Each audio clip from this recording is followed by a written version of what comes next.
Hello दोस्तों, स्वागत है आपका हमारी इस नई वीडियो में। आप देख रहे हैं आपका अपना यूट्यूब चैनल अप्रेंटिसशिप गाइड, जिसमें है ऑल अबाउट अप्रेंटिसशिप ट्रेनिंग।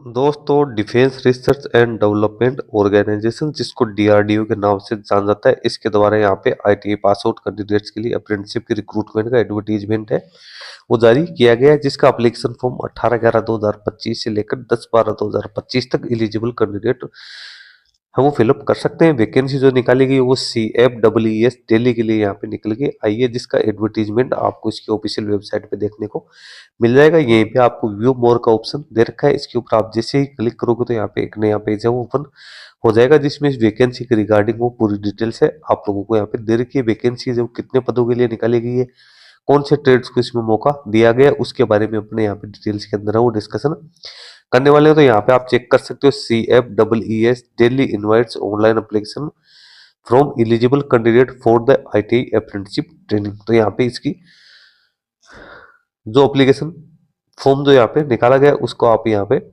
देख सकते हो। लिंक टू कॉन्टेक्ट है, तो इसमें आपको इसका जो डिटेल एडवर्टीजमेंट है वो आपको देखने को मिल जाएगा। डिटेल एडवर्टीजमेंट है, उसके अंदर आपको जानकारी दे रखी है। इंपॉर्टेंट डेट्स आप लोगों को यहीं पे दे रखी है, तो आप इंपॉर्टेंट डेट्स तो यहाँ से चेक कर सकते हो। तो ये मैंने इसका डिटेल एडवर्टीजमेंट है वो यहाँ पे डाउनलोड कर लिया है। इसमें आप देख सकते हो वैकेंसी जो निकाली गई है उसके बारे में आपको जानकारी दे रखी है।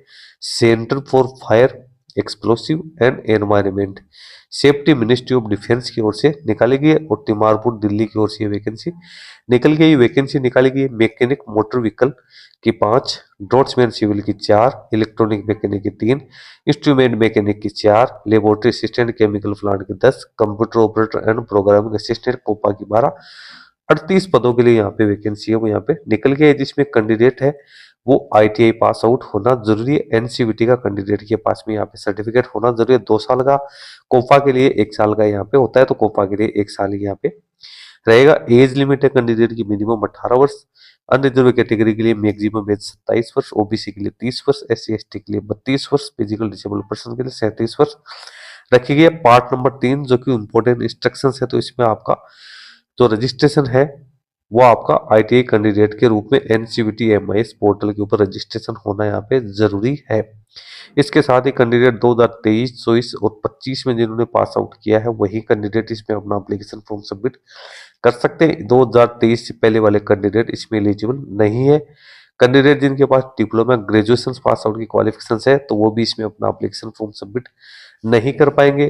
ITI NCVT बोर्ड का ही यहाँ पे रहेगा एप्लीकेशन फॉर्म से वो ऑनलाइन मोड में ही आपसे यहाँ पे एक्सेप्ट वो किए जाएंगे। एप्लीकेशन फॉर्म जो कैंडिडेट क्वालिफाइंग एग्जामिनेशन में है वो कैंडिडेट भी इसमें अपना एप्लीकेशन फॉर्म सबमिट कर सकते हैं, लेकिन कैंडिडेट है उसका रिजल्ट है वो जल्दी ही यहाँ पे जारी होना, यानी कैंडिडेट की ज्वाइनिंग से पहले पहले कैंडिडेट का रिजल्ट यहाँ पे जारी होना जरूरी है। रेगुलर मोड में जिन्होंने ITI की है ऐसे कैंडिडेट ही इसमें अपना एप्लीकेशन फॉर्म वो सबमिट कर सकते हैं। जिन कैंडिडेट की ट्रेनिंग वर्तमान में कहीं से चल रही है, जिनकी कंप्लीट हो गई है, जिन्होंने बीच में छोड़ दी है, जिन कैंडिडेट के पास में 1 साल से ज्यादा का एक्सपीरियंस है, तो ऐसे कैंडिडेट भी इसमें अपना एप्लीकेशन फॉर्म है वो नहीं भर पाएंगे।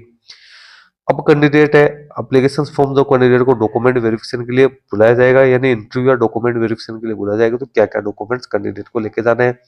10th और 12th की मार्कशीट, सर्टिफिकेट, ITI की मार्कशीट, NCVT का सर्टिफिकेट, कम्युनिटी सर्टिफिकेट, आधार कार्ड आपको यहाँ पे लेके जाना जरूरी। 1 साल की आपकी यहाँ पे ट्रेनिंग है वो रहने वाली। सिलेक्शन प्रोसेस बताऊं तो सिलेक्शन प्रोसेस यहाँ पे आप देख सकते हो। मार्क्स बेसिस आपकी शॉर्ट लिस्टिंग होगी।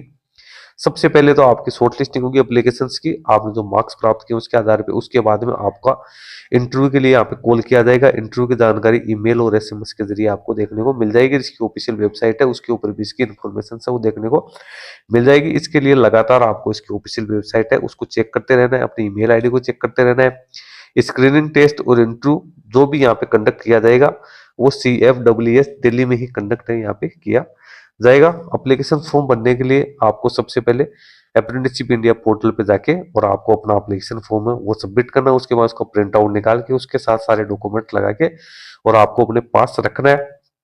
जैसे ही आपको इंटरव्यू के लिए कॉल किया जाएगा या स्क्रीनिंग टेस्ट के लिए कॉल किया जाएगा तो आपको ये डॉक्यूमेंट लेके जाने जरूरी। एप्लीकेशन फॉर्म भरने की लास्ट डेट 10 दिसंबर 2025 वो रखी गई। तो दोस्तों बढ़िया अपॉर्चुनिटी यहाँ पे निकाली गई है, जबरदस्त वैकेंसी ये निकल गई है। हालांकि वैकेंसी यहाँ पे 38 है, लेकिन DRDO देश का एक जाना माना नाम है। जहां आप अप्रेंटिसशिप यदि कर लेते हो तो आपका फ्यूचर है वो कहीं ना कहीं एक जॉब के लायक आप हो जाओगे, आपका फ्यूचर है वो भविष्य के अंदर भी। आपको जब भी यहाँ पे कहीं भी एक्सपीरियंस की बात आएगी तो आपकी अप्रेंटिसशिप है वो आपके बहुत ज्यादा यहाँ पे काम आने वाले। दोस्तों लिंक वीडियो के डिस्क्रिप्शन बॉक्स में मैं डाल दूंगा, जहां से आप इसको है वो चेक कर सकते हो। एप्लीकेशन फॉर्म एनईपीएस पोर्टल के माध्यम से ही आपको फिलअप करना है, जिसकी जानकारी मैंने आपको बता दी है। दोस्तों इस वीडियो में इतना ही।